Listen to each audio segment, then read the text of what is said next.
अब हम बाबा से हर बार कहते हैं ना, बाबा बताओ क्या करें, क्या करें, पुरुषार्थ में क्या करें। तो एक्चुअली ये पुरुषार्थ कुछ करने जैसा है ही नहीं।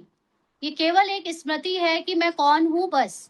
लेकिन क्योंकि हमारी पुरानी कंडीशनिंग के माइंड में ये डाला गया है कि जैसे भक्ति मार्ग में हम लोटा जल चढ़ाते थे, परिक्रमा लगाते थे, पैरों में जब तक छाले ना आ जाए तब तक हम मंदिर जाते थे, है ना। तो ऐसे ही वो आदतें हमारी यहाँ पर ज्ञान मार्ग में भी आने के बाद हमसे बार बार ये कहलवाती है, हमको बार बार ये थॉट देती हैं कि कुछ करना है ना, कुछ करो ना। कुछ करे बिना कैसे चलेगा, मैं क्या करूं, पुरुषार्थ में क्या करूं, या मैं कुछ सुबह शाम रात दिन कैसे खाऊं, कैसे चलूं, कैसे फिरूं, कहाँ जागूं, कितने बजे जागूं, और क्या क्या चढ़ाऊं। इस तरह की जो हमारी आदतें पड़ी हुई हैं, बस वही चीज हमें यहाँ पर भी जबरदस्ती कराने के लिए लगी। तो बाबा कहते हैं अच्छा तुम्हें करना ही है ना, तो तुम ऐसा करो, सुबह शाम रात दिन ऊपर नीचे की सीढ़ी चढ़ो, तुम याद करो कि तुम आत्मा हो, तुम याद करो कि ये ड्रामा है, कि तुम याद करो कि ये सब खेल चल रहा है, और तुम अपने स्वमान को याद करो। तो हम ये करने का काम दे दिया।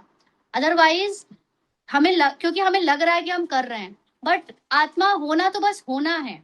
उसमें फिर आप एकदम उससे न्यारे हो जाते हो। लेकिन अभी क्योंकि हमारे पुराना ईगो बचा हुआ है और वो कुछ करवाने के लिए हमेशा बोलता रहता है, तो फिर बाबा वो जिन्न की कहानी हमारे लिए भी सुनाते हैं।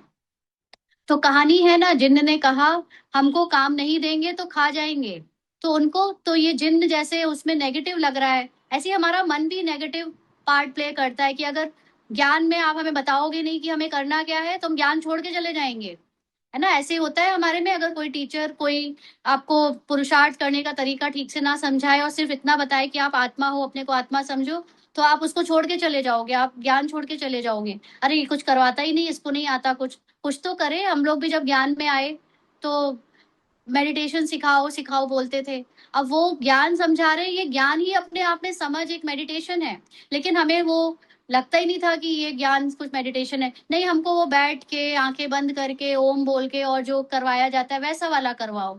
तो वो ऐसा करवाना हमारी तसल्ली के लिए शुरू कर दिया, नहीं तो हम ज्ञान से भाग जाते। तो असली में ये ज्ञान को समझते जाना और उसको यूज करते जाना ही मेडिटेशन है असली। तो बाबा कहते तो उनको काम दिया, सीढ़ी चढ़ो और उतरो। तो उनको काम मिल गया। बाबा ने भी कहा है कि ये बेहद की सीढ़ी तुम उतरते हो, फिर चढ़ते हो। ये मन भी पहले ऊंचा जाता है और फिर गिरता है, नीचे उतरता है। तुम ही फुल सीढ़ी उतरते और चढ़ते हो। तो पूरा एक्सट्रीम जो धरातल तक गिरना होता है मन का, वो भी हम ही गिरे हैं और चढ़ते भी हम ही हैं। जिन्न तुम हो, तुम्हारे लिए ही ये सारी कहानी बनी है। तो दूसरे कोई फुल सीढ़ी नहीं चढ़ते।